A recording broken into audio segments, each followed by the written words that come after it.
आप सबको ध्यान में होगा कि 3 तारीख को नीट परीक्षा 2026 हुई थी और 22 लाख से अधिक देश के विद्यार्थी स्टूडेंट इसमें परीक्षा अपनी मेहनत करके अपने परिवार की गाड़ी कमाई से काफ़ी समय से खर्चा लगा करके अपने भविष्य को संभालने के लिए बैठे थे और वो 2026 नीट यूजी का पेपर आउट हो गया।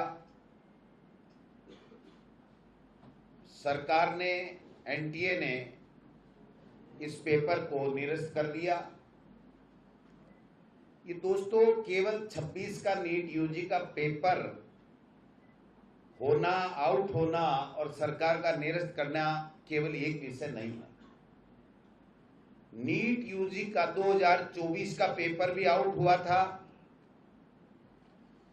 दोबारा भी कुछ जगह पे एनटीए ने और सरकार ने परीक्षाएं करवाई थी और ये कहा था नहीं हमने आइडेंटिफाई कर लिया और जहां गड़बड़ियां हुई है वहां पर हम दोबारा करा रहे हैं। 2025 नीट यूजी का भी पेपर आउट हुआ,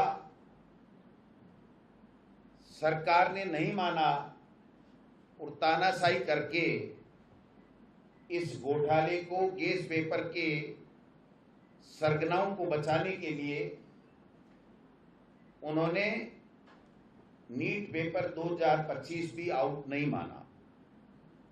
अब जब 2026 का खुलासा हुआ तो ये प्रमाणित हो गया कि राजस्थान के ही हमारे जमुआ रामगढ़ के 2 पेपर लीक गैंग के माफिया जो हर वर्ष ये पेपर लाते,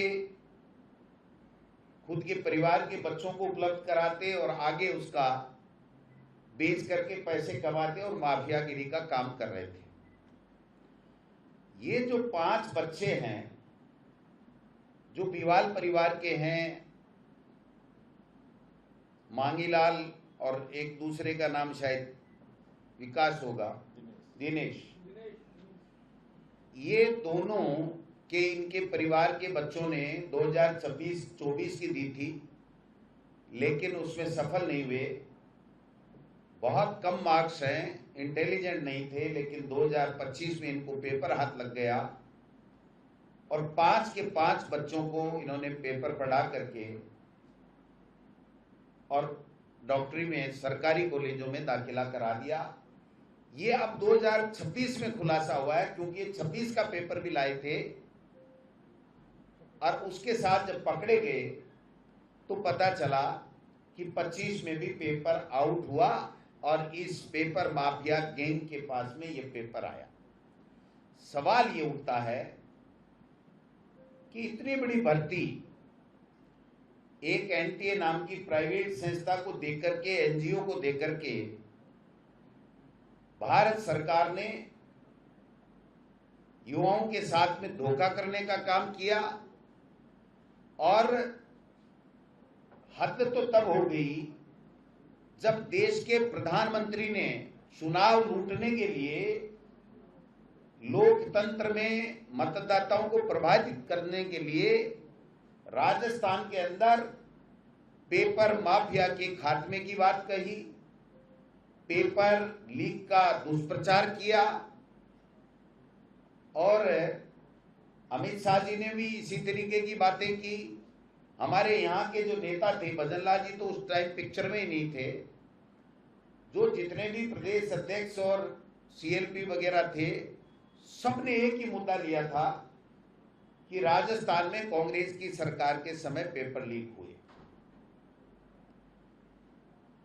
79 पेपर मोदी सरकार में 79 परीक्षाओं के पेपर लीक हो चुके।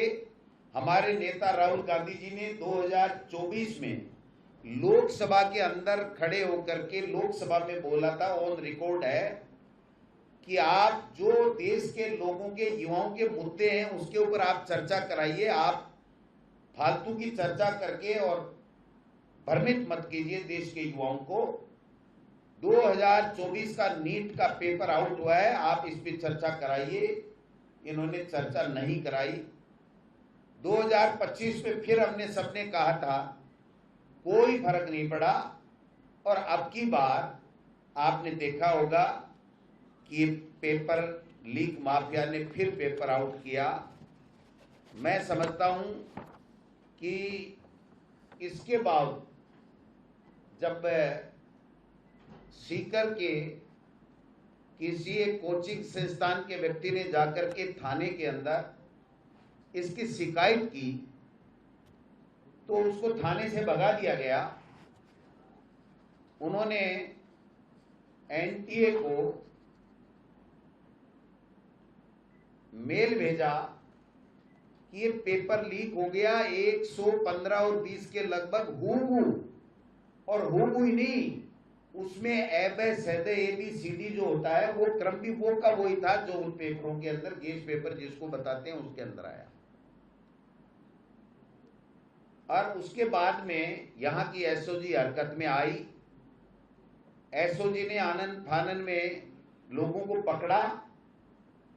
एसओजी मुकदमा भी दर्ज करना चाहती थी, लेकिन ऊपर से इशारा हो गया, भजनलाल जी की हिम्मत नहीं हुई कि हम लोग कैसे पेपर लीक मान सकते हैं।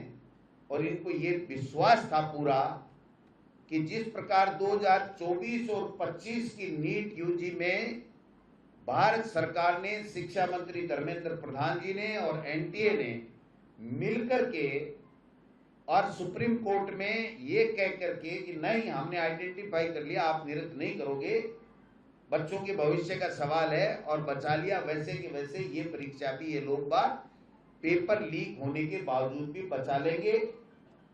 लेकिन जब सब कुछ प्रमाणित हो गया तो मैं समझता हूं कि इन्होंने इस पेपर को लीक माना। ये राष्ट्रव्यापी समस्या है। आज धर्मेंद्र प्रधान जी अपनी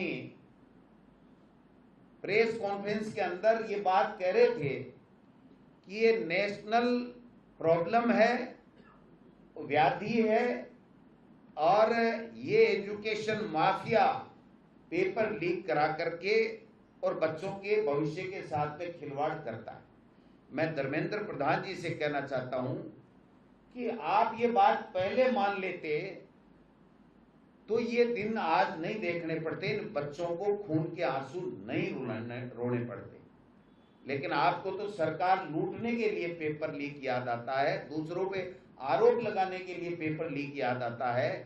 खुद के गरेबान में आप लोग कभी झांक करके नहीं देखते हो। यहाँ के शिक्षा मंत्री इस पेपर लीक पे कहते कोई बड़ी बात थोड़ी है, यानी ये तो रोजाना ही पेपर लीक कराते रहते हैं। इनको तो क्या है कि बात वो ही करनी पड़ेगी जो पर्ची ऊपर से आएगी। जब पर्ची नहीं आई तो क्या बोल जाएंगे, इनको खुद को पता नहीं। एक बात और कहते हैं कि कोई साथ फोटो खिंचा ले तो क्या हुआ, फोटो खिंचा ले तो क्या हुआ। मैं कहना चाहता हूं कि कोई अपराधी अपराध कर रहा है, एक तरीके से देशद्रोह जैसा अपराध कर रहा है, और आपकी भारतीय जनता पार्टी ने उसको पदाधिकारी बना रहा है। आपके एमएलए के जन्मदिन पे, आपके शादी की सालगिरह पे वो आता है, जाता है, आपका प्रचार करता है। आप शिक्षा मंत्री जी उसके घर जाते हो, आपका स्वजातीय भी है, बहुत अच्छे रिलेशन है आपके, और उसके बावजूद भी आप अगर इस तरीके से पल्ला झाड़ रहे हो, आज दिन तक भी उस पदाधिकारी को इन्होंने बर्खास्त नहीं किया। मदन राठौड़ साहब कहते हैं कि इस पेपर लीक का श्री गणेश केरल से हुआ है, यानी जिम्मेदारी भारत सरकार की, और उस जिम्मेदारी के बजाय श्री गणेश बता रहे कोई अच्छा शुभ काम हुआ है ये। उनके हिसाब से ऐसे ऐसे लोग प्रदेश के अध्यक्ष पद की कुर्सी पे बैठे हुए हैं जो इस पेपर लीक को भी श्री गणेश यानी शुभ कार्य मान रहे हैं, और कह रहे हैं राजस्थान से इसका लेना देना नहीं है।